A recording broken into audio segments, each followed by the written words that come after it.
आज हम एक बहुत ही छोटी सी लेकिन गहरी कहानी पर बात करने वाले हैं। जी।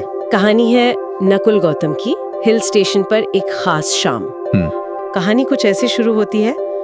बर्फ से ढके देवदार के पेड़ चांदनी रात में चमक रहे थे। पूरा शहर रात में बत्तियों से जगमगा रहा था। मैं एक अरसे से तुम्हारे साथ इस जगह शहर में एक हसीन शाम गुजारना चाहता था। पूरी उम्र गुजर गई पर कभी जेब ने साथ नहीं दिया। आज की ये शाम मेरे लिए वाकई बहुत खास है। और तब शर्मा जी की आंखें नम होने लगती हैं। पत्नी भी उनके कांधे पर सिर रखकर उनकी बातें सुन रही थी। कितने बरस बीत गए, याद है ब्याह के बाद हम यहाँ घूमने आए थे। होटलों की कीमतें बहुत अधिक थीं, तो शहर से बाहर किसी सराय में रुकना पड़ा था। हाँ, और आपने गोंद की डिबिया को नारियल तेल की शीशी समझकर दोनों जोर से हंस पड़े। शोर सुनकर नर्स ने दरवाजा खोला।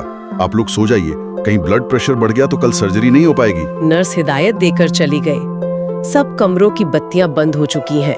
सिर्फ शर्मा जी के कमरे की बत्ती जली हुई है। अस्पताल के अंधेरे सुनसान गलियारे इनकी गुफ्तगू दूर तक सुनाई दे रही है। चलो इसी बहाने हमारी ये इच्छा तो पूरी हुई। ये जो खूबसूरत तस्वीर वो बना रहे हैं, ये क्या महज एक ख्वाब है या कुछ और ये सिर्फ एक बीती हुई याद नहीं है ना, ये एक इच्छा है जो लगातार बनी रही। शर्मा जी कहते, मैं एक अरसे से तुम्हारे साथ इस जगह शहर में एक हसीन शाम गुजारना चाहता था। हाँ, एक अरसे से। ये एक अरसा कितना लंबा होगा ये अरसा, क्या पता पूरी शादीशुदा जिंदगी ही हो। फिर वो फौरन जो वजह बताते हैं, पूरी उम्र गुजर गई पर कभी जेब ने साथ नहीं दिया। हाँ। ये लाइन कहानी को वापस जमीन पर ले आती है ना?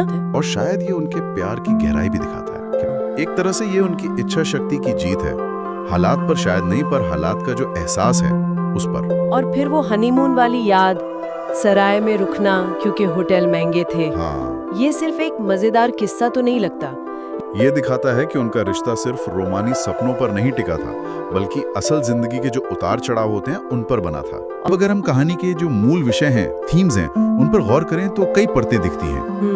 पहला और सबसे साफ वो है प्यार और साथ। उसका वो रूप जो समय, उम्र, मुश्किलें, इन सब के थपेड़ों के बावजूद टिका रहता है। दूसरा बड़ा थीम मुझे लगता है वो है यादों और कल्पना की ताकत। हाँ, बिल्कुल। कैसे हमारा मन हमें जिस्मानी हदों से कहीं परे ले जा सकता है। अस्पताल का कमरा है, बीमारी की सच्चाई है, ये सब है वहाँ मौजूद है। लेकिन उस वक्त उनकी चेतना, उनकी खुशी उस कमरे में बंद नहीं है।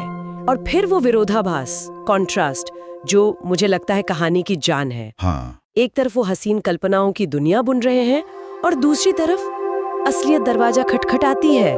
नर्स आ जाती है, ब्लड प्रेशर की चिंता, कल की सर्जरी का जिक्र। कहानी कहने की जो तकनीक है यहाँ, वो बहुत असरदार है। कैसे? लेखक पहले हमें उस सपने में पूरी तरह डुबो देता है। बर्फ, चांदनी, जगमगाहट, हम भी उस माहौल में पहुंच जाते हैं। हाँ, बिल्कुल। और फिर अचानक नर्स की आवाज, उसकी हिदायत, वो में झटके से जमीन पर लापटकती है। और फिर आता है कहानी का वो भावनात्मक पीक, वो आखिरी लाइन। चलो इसी बहाने हमारी ये इच्छा तो पूरी हुई। इसी बहाने ये शब्द जैसे पूरी कहानी का सार है मेरे लिए। इसमें एक समझदारी है, एक गहरी आपसी समझ।